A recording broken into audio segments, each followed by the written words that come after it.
লক্ষ্মীপুর জমিদার বাড়ি দেখো কি সুন্দর, কি যে সুন্দর।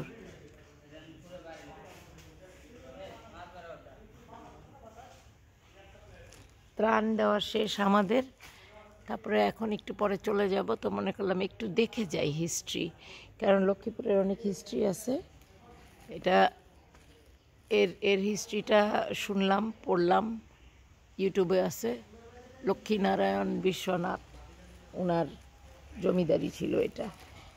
ব্রিটিশ রুলের সময় উনি এটা করছে, মানে আসছে অরিজিনালি ফ্রম ক্যালকাটা, ইন্ডিয়া।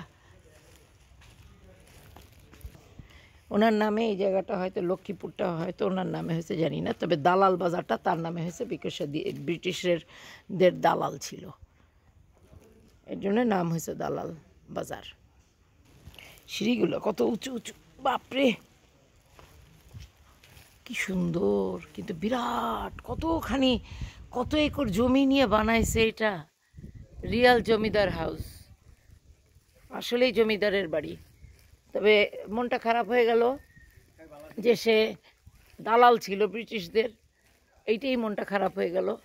দেখো কত বড়, কত একর জমি নিয়ে রে এখানে এটা।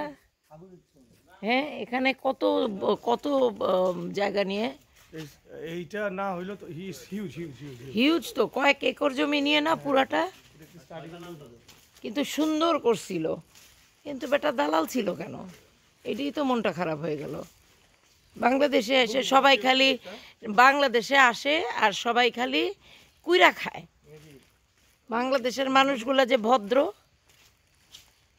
ভালো লাগে না এগুলো শুনলে, মন খারাপ লাগে। আল্লাহ, এখানে একটা সুন্দর পুকুর ছিল, এখানে, হ্যাঁ এখানে হচ্ছে কি, এখানে বোধহয় মেয়েদের, এইটা বোধহয় মেয়েদের ইয়ে ছিল, অন্দরমহল বলে না, অন্দরমহল একদম পিছে। আর এই যে এখানে একটা, আর রে শান বাঁধানো পুকুর, কিন্তু 12টা বাজায় ফেলছে। দেখো কি সুন্দর। ঘাটে মাছ নেই না, তুমি আসো আবারও মাছের কথা কইতেছো, আর কোনো মাছের কথা কইবাই না, মাছ শেষ, 2 মাস কোনো মাছ ধরবাই না। আমার ভুল হয়েছে, ক্ষমা করে দাও। হ্যাঁ, এইটাও খুব সুন্দর করছে, বিউটিফুল। আরে বাপরে, এটা ছিল অন্দরমহল, বোঝাই যাচ্ছে এটা ছিল অন্দরমহল। সেই পুরানো দিনের ইট, ছোট ছোট ইট, খুলনার বাসায় দেখছি এরকম। কিন্তু কি সুন্দর, দেখো কি করতেছে। হ্যাঁ হ্যাঁ, দেখো কি সুন্দর।